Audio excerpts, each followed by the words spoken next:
Okay, welcome back. So our next panel is on the cutting edge, cryptocurrency regulation, enforcement, and litigation. I mean, really no area of securities regulation has experienced this kind of attention in recent years as crypto. And we have a terrific panel, lots to talk about, and a great moderator, Sean Prosser, who began his legal career in the Division of Enforcement at the SEC. Sean's now a member of Mintz, Levin and their securities, white collar, and litigation practice with decades of success before the SEC and many other state and federal enforcement agencies. If you have a few hours to kill, I urge you to check out Sean's list of representative matters on the Mintz website. It is an amazing track record. Welcome, Sean. Thank you, Bruce. John Barry is a partner at Munger Tolles. He's a seasoned litigator, having litigated 26 cases to summary judgment, probably more by now. Argued more than 40 dispositive motions and appeals in federal and state trial and appellate courts. John was previously an associate regional director in the SEC's LA office, where he co-led that office's enforcement staff, and also previously served as regional trial counsel, which is a very unique and rare combination of experience. Welcome, John. Thanks, Bruce. With the SEC today, Steve Buchholz, for over 16 years, he's worked as a senior official in the Division of Enforcement in San Francisco. Steve has been a panelist at this conference many times, and he's the consummate SEC pro. He can handle whatever topic or case he's presented with, and now he's very active in the crypto area. And he is here today to discuss the agency's currently very successful and interesting approach. Welcome, Steve. Thank you.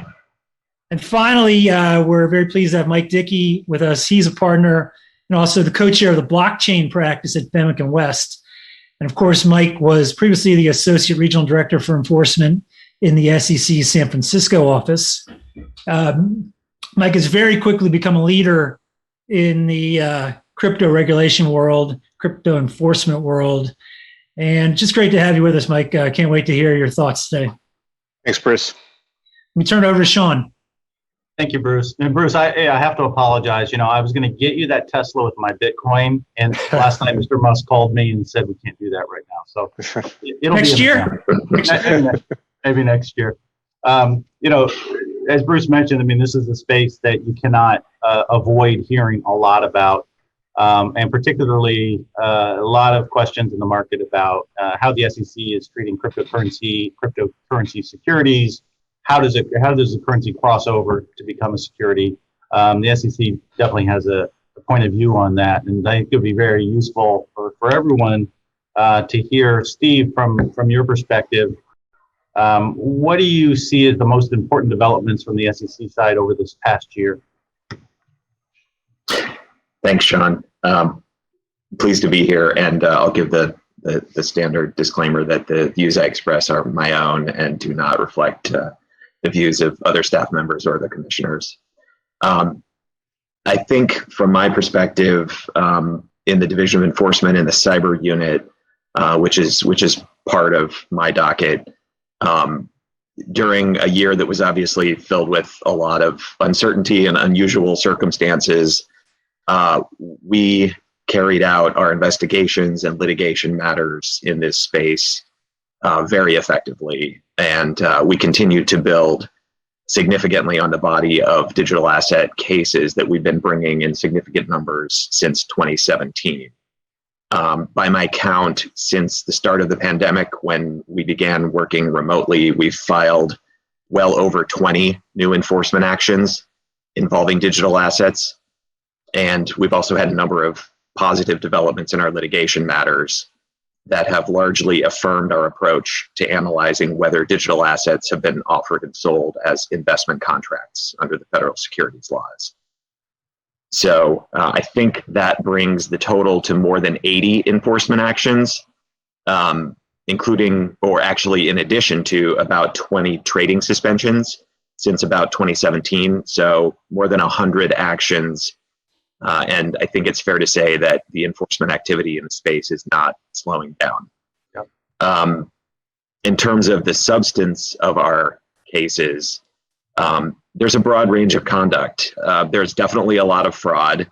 I think a little more than half of our actions have included fraud charges. There are definitely also a significant number of offering registration violations. We have also charged broker-dealer and exchange registration violations where there are digital asset securities involved. And we've also brought cases involving promotional activity where the promoters did not disclose their compensation. We've also seen some cases, including one that I'll highlight in the digital asset fund space, where pooled investments are being used or purportedly used to invest in baskets of digital assets or specific trading strategies. Unfortunately, the one I'm going to highlight is one that, according to our allegations in our emergency action, turned out not to be legitimate. I guess in terms of specific cases, I will start with the case that most people probably heard about. It was pretty well publicized, the Telegram litigation, which was in the Southern District of New York. Right before last year's conference, I think we had obtained a favorable ruling on our motion for preliminary injunction. After, and I guess just as a refresher, the preliminary injunction enjoined Telegram, which operates a widely used messaging app, from distributing their Gram tokens to investors who had entered into purchase agreements to receive Grams when Telegram's blockchain would be completed. It was a very significant decision.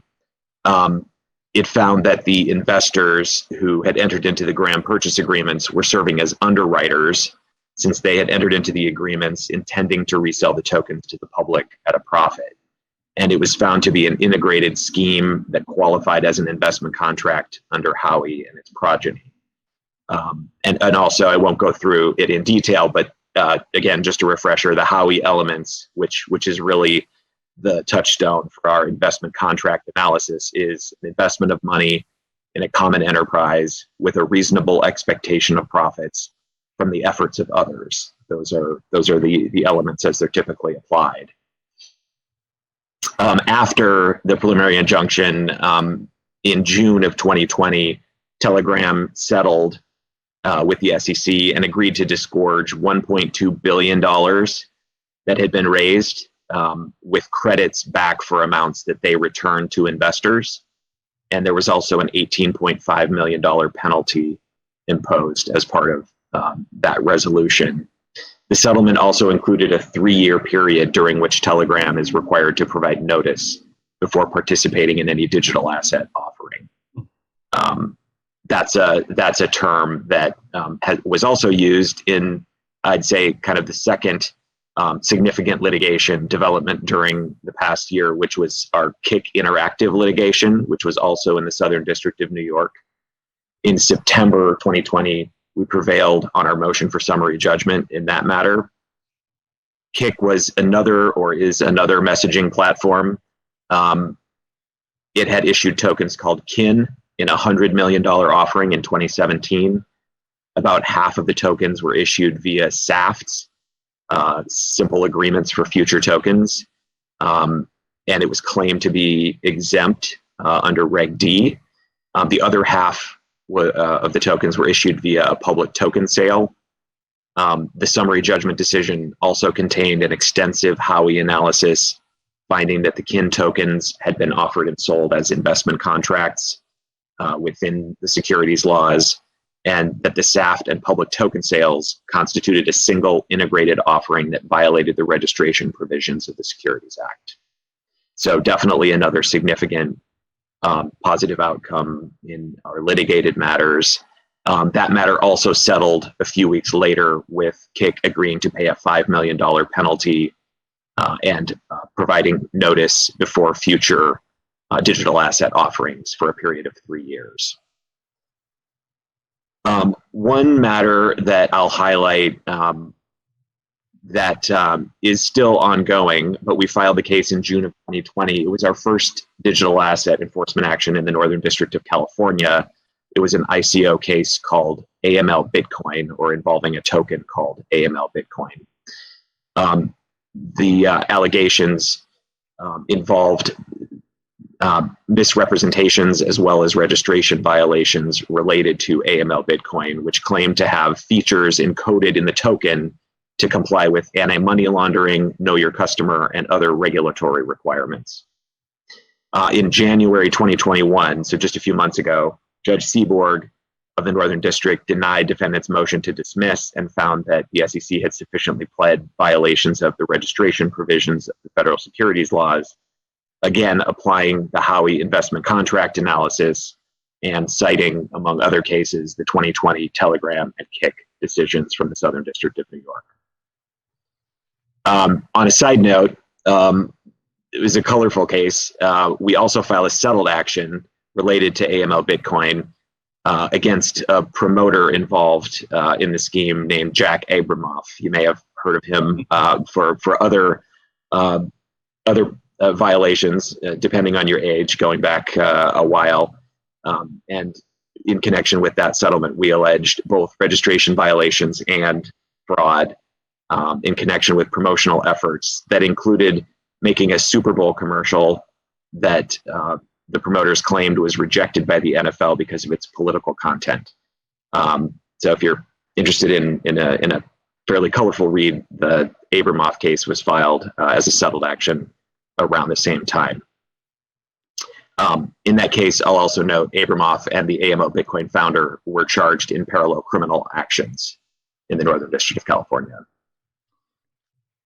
I wanted to highlight one matter of interest. It involved promotional efforts as well, and the failure to disclose promotional compensation. This one was an October 2020 case against John McAfee, well-known businessman, former developer of the McAfee antivirus software.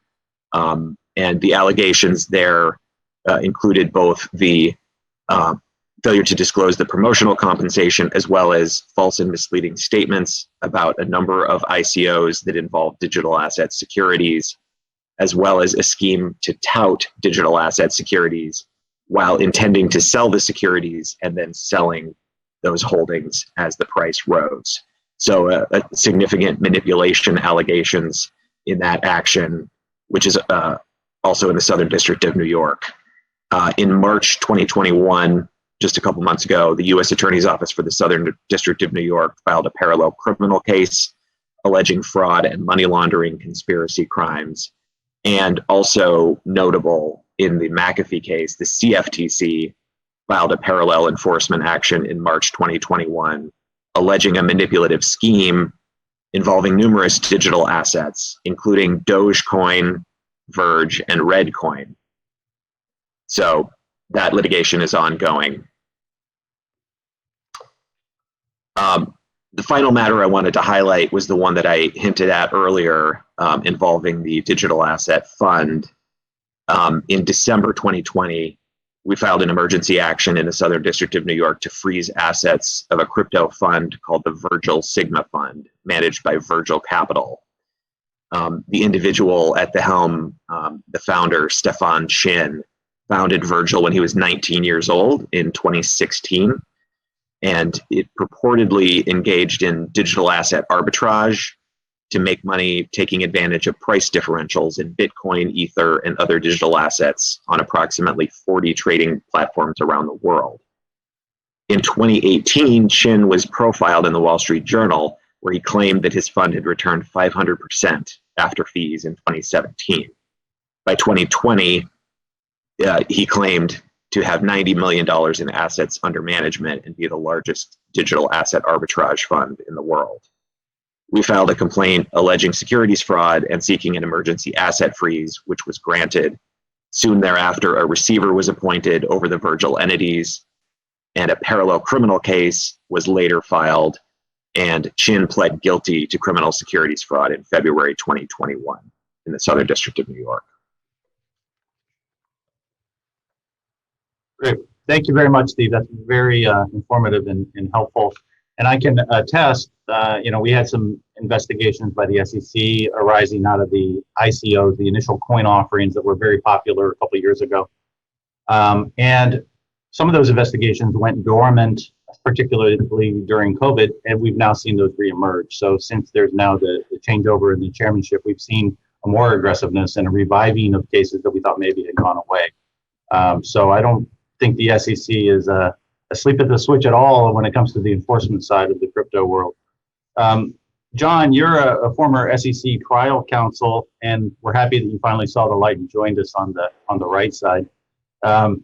And Steve mentioned Telegram and Kick and some of these other actions, and we've seen actions, not just the SEC, but you see CFTC, Department of Justice, other regulators jumping into the fray and bringing their own cases. From the defense side, what are you seeing as recent developments and important facts in defending all these government investigations? Yeah, thanks, Sean. I think the first thing what's interesting is I didn't realize as a defense lawyer I'm supposed to have a virtual background, unlike government lawyers who don't. Steve and I share the same thing of not having a fancy background behind us. But what I think is interesting about this space and makes it fascinating is there's somewhat of a tension. 5 years ago, I think the government regulatory agencies in the Department of Justice had a true argument to make of most of the players in this space were not legitimate. But I think that has changed quite a bit in the past 5 years, and you're seeing a lot more legitimate players. Sort of the adults are in the room now, and I think in this space, and crypto is becoming more of a legitimate financial vehicle or a form of currency. And I think that there's some tension there because I think the government, and I think rightly so for some reasons, still sees the space as a place where a lot of illegitimate players are on the dark net, using crypto for illicit activities, to pay illicit activities. But I think what they're now seeing is legitimate players are coming in and using it for real reasons. And I think that's where we're going to start seeing a lot of activity. I mean, some of these cases that Steve mentioned, these are big companies who raise billions of dollars, represented by big white shoe law firms, are now in play. And that's Telegram, Kick, and then we also have the SEC's case against Ripple, the government's case against BitMEX that you just mentioned. So we're starting to see a lot of activity there, and I think that's this tension between the government's desire and view that they've held for a long time that this is not a legitimate space, and the fact that this market is now maturing, becoming more and more legitimate. And I think one thing that makes that sort of dovetails to that is that the types of actions the government's bringing, Steve mentioned that some of these cases do involve fraud, and these are some sort of outrageous space because it's such a new space, so there are fraudsters out there taking advantage of that and duping people. But there are a lot of cases the government's bringing that are not fraud, sort of blood on the floor type fraud cases. These are technical regulatory violations that they're bringing. You look at the BitMEX case, for example, that's a Seychelles-based exchange for Bitcoin, basically Bitcoin and other type of cryptocurrency derivatives. And the charges there are that the exchange did not follow anti-money laundering regulations and Bank Secrecy Act regulations. And the CFTC's case against BitMEX is similar. It's not that they committed fraud, but that they should have been registered with the CFTC.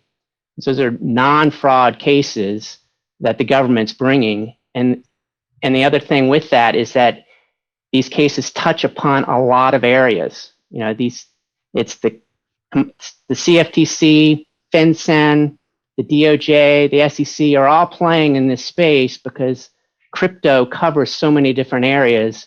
Unlike, say, other things when you saw like Ponzi schemes and things like that, where it's clearly just going to be the SEC and maybe if there's criminal activity, the DOJ. This space involves a lot of different regulators, which I think also makes this a fascinating space for defense counsel to be in. And I think what also makes this complicated is the laws that are being used by the regulators to enforce this space and regulate this space are pretty dated. I mean, we're talking about the Howey case that Steve mentioned that's being used. It's a 1947 case about an orange grove farm in Florida. That's the defining case for what is and is not a security. And then these AML cases are based on the Bank Secrecy Act of 1970. So you've got old case law and old statutes being used to govern a very, very new and emerging and complex area that's the crypto space. And so I think that's also what makes it an interesting place to be. And because of that, there's a little bit of a void that I think people are seeing of why can't the government, the government's, I think, doing its best to keep up, but the government can be slow. And so there are voids being filled by people. For example, I think the House just passed this bill to try to create a task force that would have non-government employees on the task force to oversee and try to coordinate the efforts of the SEC and the CFTC. And I think that's just an indication of the way people see what's happening in this space, that government's not maybe quite catching up to what's happening out there. But it's definitely an interesting place to be because of so many different agencies and the different legal issues. Thanks. And Michael, we're seeing beyond CFTC, SEC, we're seeing OFAC cases. So for those of you that don't know, it's the Office of Foreign Assets Control, which has the ability to go in and to immediately freeze assets without notice to the other party. And typically the statute is, it's being enforced through Department of Treasury, which is enforced by Department of Justice, and was intended to capture money movements by terrorist organizations, drug lords, things like that. But it's now sort of been expanded to any type of potentially criminal activity, it seems. We saw BitGo, a crypto exchange, facing an OFAC action and freeze related to its disclosures and customers. So, Michael, wondering your thoughts on that matter and related risks. Yeah, I mean, as John said, there's just an alphabet soup of U.S. federal government regulators. We haven't even talked about international regulation, which really is probably beyond the scope of this panel. But there is quite a mix of regulators involved in OFAC being one of them. And the key issue there is also a key issue for DOJ in the BitMEX case that John talked about, and some other cases I'll mention in a minute. And that's KYC and AML of customers. And, one thing about crypto, of course, it was, there is a wing of the crypto movement that is antithetical to, full customer awareness. It is designed in some of the tokens and payment methods are designed to be anonymous for philosophical and reasons involving reducing costs and friction in the payment system. So these things have been butting up against, this has been a tension that's been around now for years. OFAC in particular filed 2 cases in the last year in the crypto space, one against BitGo that Sean mentioned, which offers wallet services for people to store crypto. They paid a large fine for having done business with individuals in sanctioned countries. So countries that are on the OFAC sanctions list, including Syria, Iran, Sudan, and others. BitPay is another enforcement case. Similar issues. They're a payments processor based out here in the West Coast. They paid a $500,000 fine. And having been involved in some of the OFAC investigations that didn't result in sanctions but resulted in warnings, they have been very aggressive in investigating crypto exchanges and looking into their sanctions compliance, AML, KYC programs. It's fair to say that 5 years ago, a lot of exchanges were struggling to get up to speed and implement the kind of full controls you'd see at a bank, and that's understandable. I think by 2021, I think the exchanges, for the most part, have gotten very compliant and use third-party screening tools that are out there to screen for sanctions compliance, to do KYC, to do AML. I think the industry's made tremendous strides, and I would expect OFAC to be more focused only on any real rogue actors in this space. I think the more legitimate exchanges are doing what they should be doing and doing it well. So I wouldn't expect to see a lot of those types of cases unless there's some sort of negligent failure as opposed to just not having the controls in place. DOJ also has gotten involved in money laundering and AML type of cases involving Bitcoin mixers. Bitcoin mixers essentially are a way to anonymize transactions. They filed in the last year 2 cases against so-called mixers, and for failure to prevent money laundering. I think that's going to be an area that DOJ is very, they find these places on the dark web, they advertise on the dark web, and that's where I think that's, agents are now that are specializing in crypto are spending more and more time. The FBI and other agents that are part of the DOJ's crypto initiative are looking for those types of organizations that promote, in their view, with the DOJ's view, promote money laundering. And if I can jump in, I think Mike raised a good point. I mean, for those who don't really practice in this space, the entire crypto technology is run off of this thing called the blockchain technology. And the way I always think of it is, it's like for those who still use checkbooks, it's like a checkbook and your register that you would write down, but it's now digitized and it's out there on the internet. And instead of the bank keeping track of it, it's third parties who are called miners are confirming the transactions. And so you're effectively doing a couple things. You're what they call is decentralizing it. So it's a lot of people involved. A lot of times the technology is open source technology, which is like Java, or I think if you think of Wikipedia, right? Many people can come in and edit and modify the technology or the software that's being used. And so it's decentralized, and that way it's decentralized in the fact that there's no one bank type person or middleman that keeps track of it. It's a bunch of people out there confirming the transactions, and it's encrypted. To Mike's point, it's encrypted and anonymous. And so that's why the government is concerned about it, because it can be used by criminals because it's anonymous, encrypted, and doesn't involve banks.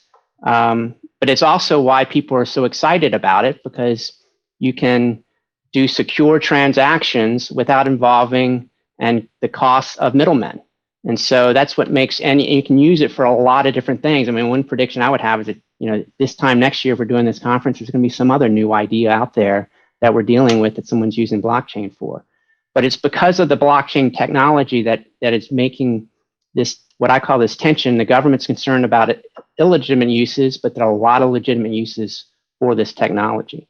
And it's what makes this 1947 Howey case so difficult to apply in some of these cases, because you've got these factors like, is it a common enterprise, or are the profits to be earned off the efforts of others? Well, if you've got it decentralized and you've got third-party miners, the ones who are confirming everything, and it's an open source technology, are you really making money off of the efforts of the company, like you would if you bought Coca-Cola stock? Or are you making money off of the efforts of a decentralized group of people who aren't even associated with the company who issued the coin?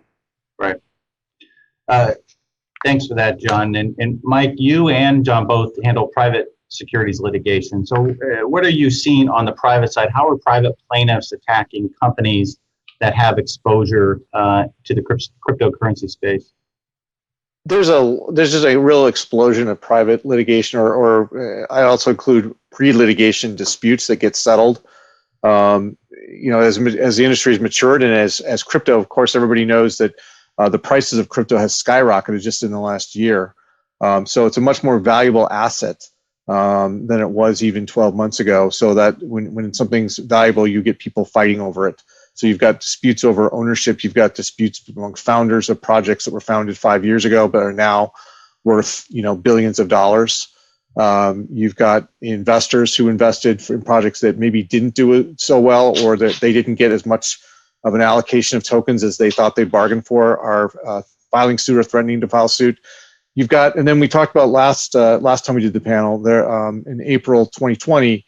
There were 11 class actions filed in the Southern District of New York against issuers and exchanges by large plaintiffs firms. It was really the first big plaintiffs firms to come in a coordinated way and file actions in this space. We now have some benefit of rulings in those cases. Two of the cases have the judge has issued motions to dismiss. Several of the cases were voluntarily dismissed, and of those 11, there's only 3 remaining cases where there are motions to dismiss pending and rulings imminent. But I would say that it looks like that's been an unsuccessful run by plaintiffs' attorneys at these issuers and exchanges for alleged violations of the securities laws. So it'll be interesting to see if that dissuades large-scale class actions from being filed in the future. I would argue that it will, and rightly so, because the claims were really not well supported. I think the preview is there'll be more private litigation. There are firms that are becoming more specialized in this area, who are willing to take on these cases because the stakes are a lot higher, involving assets that are a lot more valuable. Steve, the question that I think maybe a lot of people in our audience are really interested in: when in the world is the SEC going to approve a crypto-backed ETF? I mean, the SEC's approved some tokenized securities offerings under Regulation A+, and there have been a few closed-end funds with SEC reporting obligations that invest in cryptocurrency futures. But there does seem to be a little bit of a sense that maybe the SEC is a little bit behind on approving a cryptocurrency-backed ETF. Particularly, we saw recently Canada approved one. So I'm wondering, if you have any comments or thoughts that you can make on the approval of a pure crypto ETF, or at least when is the SEC going to maybe issue a little more clarity of the expectation of what that would look like in order to get approval? Yeah, there's not much I can say on this topic. It's definitely an issue that the policy division, specifically the Division of Investment Management, is considering. There have been a number of applications for exemptive relief for ETFs. I will note that quite timely, just this week, a couple of days ago, there was a statement by the Division of Investment Management that's available on the SEC.gov website, emphasizing that investing in Bitcoin, including through the Bitcoin futures market, continues to be highly volatile and speculative, with the potential for fraud or manipulation in the underlying market and a general lack of regulation. In the statement, the Division of Investment Management reiterates some of the key substantive risks that have been highlighted by them since 2018, related to funds that invest in digital assets. Those substantive risks include valuation, liquidity, custody, arbitrage mechanisms for ETFs, and potential manipulation in the trading markets. So I would encourage anyone who's interested in this topic to take a look at that statement. Obviously, that's the, I can't say anything beyond that. It's not an enforcement issue, but there's a lot of good information about the factors that they are considering related to this issue.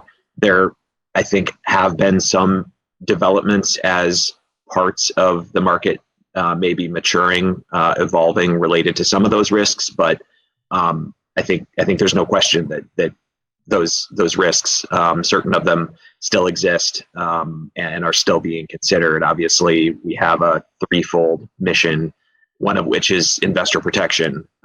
There's also capital formation, facilitation, as well as making sure that markets are fair, orderly, and efficient. So we have a three-part mission. We have to consider all of them very seriously, and I think that's about all I can say on that topic. The thing is, Steve, it seems like the SEC is just pointing out all the risks and not the benefits of this. That seems to be, every investment's risky. Everybody who's buying, pre-IPO shares or, you're trading on those kind of markets, there's tremendous amount of risks. And the SEC is also a disclosure-based agency. The risks are disclosed. People should be, encouraged and allowed to invest. So getting back to the enforcement side of it, Steve, one of the high-profile matters, Forbes called it the cryptocurrency trial of the century, SEC Ripple. And I realize you're limited a little bit what you can talk about on ongoing litigation, but why do you think this case is important? Yeah, well, I can certainly acknowledge the filing of the action. It's been well publicized. I can't comment about anything related to the ongoing litigation in the case. It was filed in December of 2020, also in the Southern District of New York, and it alleges registration violations by Ripple Labs, as well as two of its executives who were significant holders of the XRP token. It alleges that they raised over $1.3 billion since 2013 through an unregistered ongoing digital asset securities offering in violation of the registration provisions of the Securities Act. It's a very, very detailed and extensive complaint. I won't get into the details of it. But it's obviously, a well-known digital asset. It's traded on a lot of platforms. Has a large market cap. It's gotten a lot of attention. Our allegations are really founded in a very similar Howey analysis. We've gone back to that as the investment contract definition repeatedly. The litigated outcomes we've received so far have confirmed that approach. So we will see. Obviously, we're hopeful that we'll get another positive outcome in litigation. John and Mike, I mean, you're listening to Steve or even just looking at SEC filings. All you do is apply this 80-year-old Howey case and SEC wins. That's it, open and shut. I mean, are there defenses or is it hopeless? Well, what's interesting, I mean, it goes to what I was talking about earlier, that, 2-3 years ago when the SEC started bringing all these cases, most of those cases, I think, for the most part, clearly fit within Howey. There were people who were using these tokens to raise money for something that hadn't even been created yet. And it was clear that they were marketed that way, and it was very clear. The SEC, I think, has gotten more aggressive. I think that the Telegram and Kick cases, I thought were pretty aggressive cases.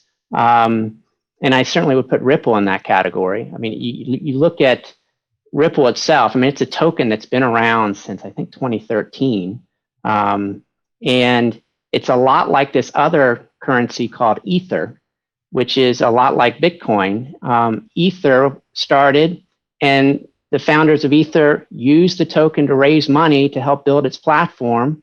And now Ether is out there and can be used just like Bitcoin to buy goods and services.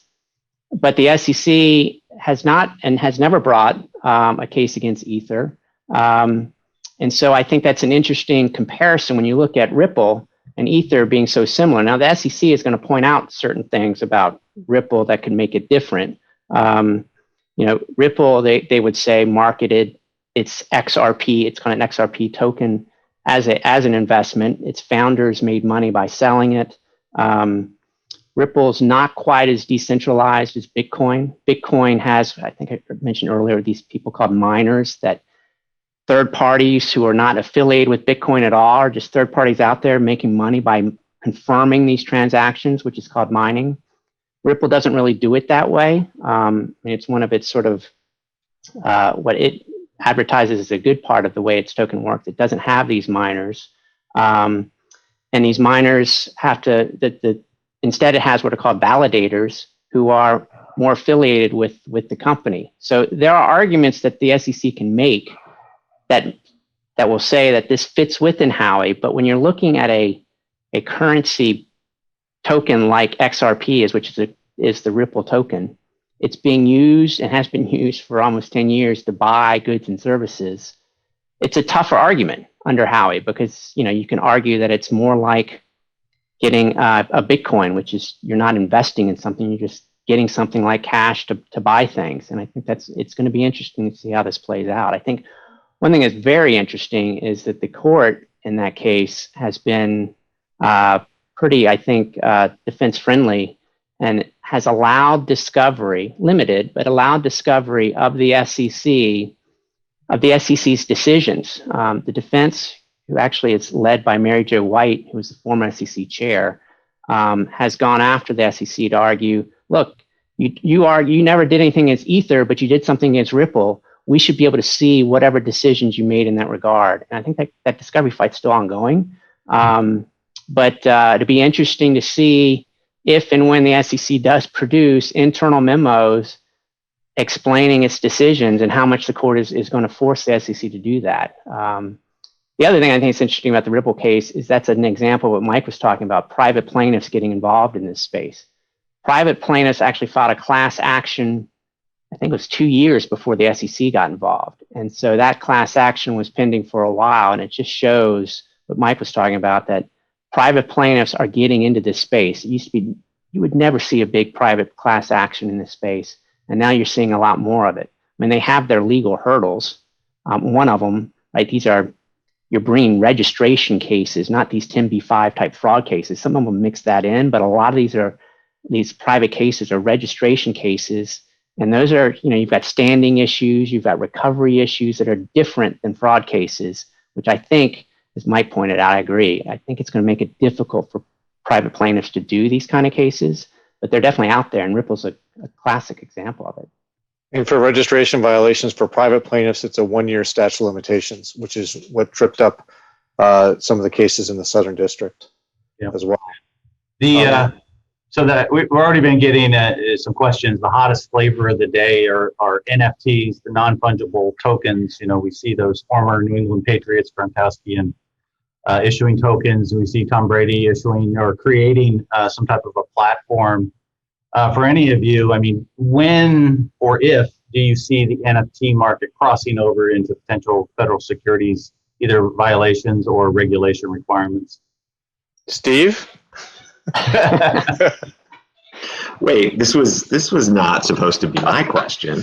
I'll say, Steve. I can say something briefly on the topic generally, because I think I often, surprisingly often, go back to Bill Hinman, the former corporation finance director's speech, addressing some of the issues around labels and what it means if something satisfies the Howey test for certain transactions.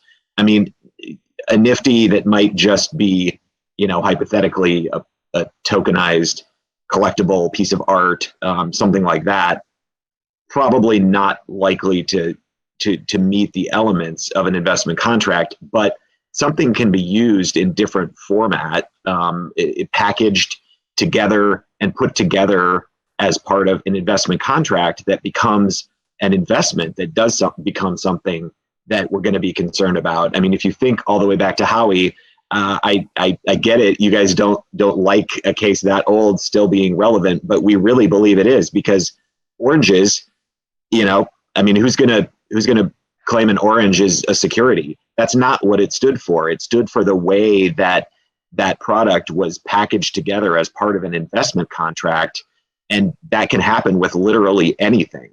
So you can't apply a label and expect it to be a static concept that's always going to be the same. You really have to look at the facts and circumstances of the overall investment contract. Is it offered and sold as an investment contract in some way? And if it is, we're going to look at it. I think that's exactly right. It's how a lot of it comes down to how it's sold, and you can't make a blanket statement that all NFTs are not securities. Just like you couldn't say that all of them are, because of course most aren't. Well, it's right. How it's sold, but also how the entity is using the money. I mean, if they're raising the money to actually build the blockchain ecosystem, which a lot of them used to do it that way, then you're going to have a better chance of tripping up, because you're using the money for the common enterprise, for the common good, rather than for other purposes. Rather than just selling your artwork. Yeah. So we also have a minute or two left. I'm wondering for each of the panelists, maybe 30 seconds of what you're seeing, next year we're sitting here, what are going to be the important things that have happened in the prior year, and sitting here today looking forward, what are the things you're looking out for? I could start. Mike? I think what's sorry. Yeah. I think what's interesting is, 2 years ago, you had Jay Clayton, who was confronted with, as I said, a lot of illegitimate players in the space and sort of very aggressive SEC cases, enforcement actions. You now have a chair who was at the CFTC regulating commodities, who then spent, I think, 2 years at MIT studying the crypto space.